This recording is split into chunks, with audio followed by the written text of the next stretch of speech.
섭자의 공포 라디오가 시작됩니다.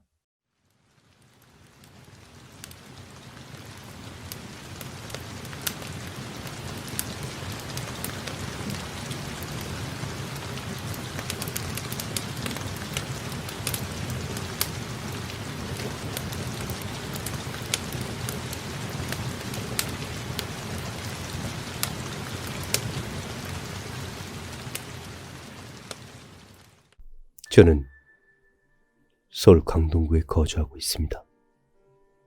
여자친구는 경기도 광주에 거주하고 있습니다. 만나서 데이트를 하면 항상 집에 데려다 주곤 했죠. 여자친구 집이 경안 IC에서 가까운 곳이라 항상 고속도로를 이용하곤 했어요. 가끔 국도를 이용하기도 했지만 왠지 음산하고 가로등도 없고 해서 국도를 이용하지는 않았습니다. 게다가 그날의 일을 생각하면 국도를 갈 염두가 아직도 나지 않습니다. 아직도 생생하게 기억나는 그날들을 글로 옮겨볼까 합니다. 때는 2007년 설날에 있었던 일입니다. 저희 집은 큰 집이 서울이고 여자친구는 큰 집이 자택이라 설날 연휴에도 만날 수가 있었습니다. 만나서 데이트를 하고 어김없이 데려다주는 길에 고속도로 정체가 너무 심해 집에 오는 길에는 국도를 이용해야 하자는 마음으로 가고 있었습니다.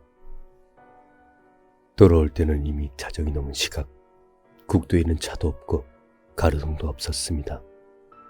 혼자라는 적막함에 노래도 크게 틀고 상향등도 켜봐왔지만 차에서 나오는 히터조차 차갑게 느껴지고 있었습니다.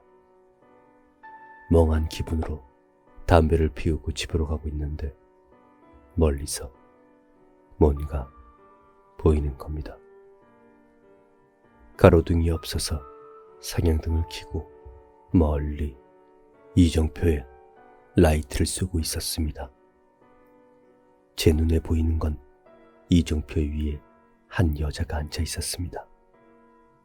몸을 좌우로 흔들면서 앉아있는 것이었습니다. 눈을 의심했지만 차가 가까이 가면 갈수록 확연히 보이는 겁니다.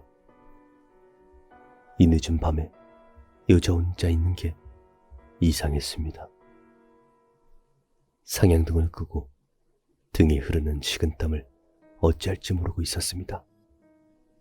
잠시 차를 세워 내가 잘못 본 거겠지 하고 다시 보고 있는데 그 여자가 이정표에서 다리를 걸고 밑으로 확 돌아눕는 겁니다. 그 여자는 마치 철봉에서 거꾸로 매달려 있는 것처럼 긴 머리를 땅에 불어 헤치고 발을 대롱대롱 흔들고 있었습니다. 주변에 아무것도 없고 장시간 밤에 운전하다 보니 전 무서워졌습니다. 누구에게 이야기할 수도 없고 지나가는 차도 없어서 차를 돌릴까 그냥 무시하고 갈까 여러 번 생각했습니다.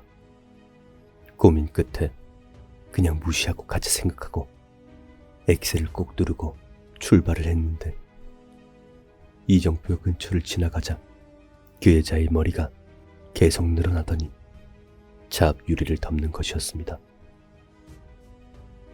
앞엔 아무것도 보이지 않아서 비명을 지르고 속력을 올렸습니다. 순간 저는 난간에 충돌하여 정신을 잃었습니다. 깨어나 보니 병원이었습니다. 속력을 내면서 옆으로 충돌한 것이었습니다. 전 크게 다친 곳은 없었지만 차는 폐차를 했습니다. 지금은 그녀와 결혼을 해서 광주에 자주 가진 않습니다. 가끔 처갓집을 갈 때는 언제나 고속도로를 이용하고 있습니다. 혹시 광주로 가는 땡땡국도에서 저 같은 경험을 하신 분이 있는지 궁금합니다.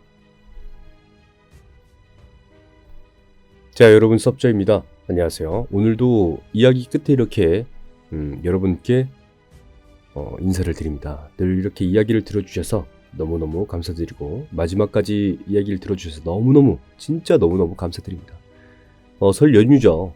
여러분들 귀성길 조심히 다녀오시고 가족들끼리 이렇게 친인척들끼리 모이신다면 맛있는 것도 많이 드시고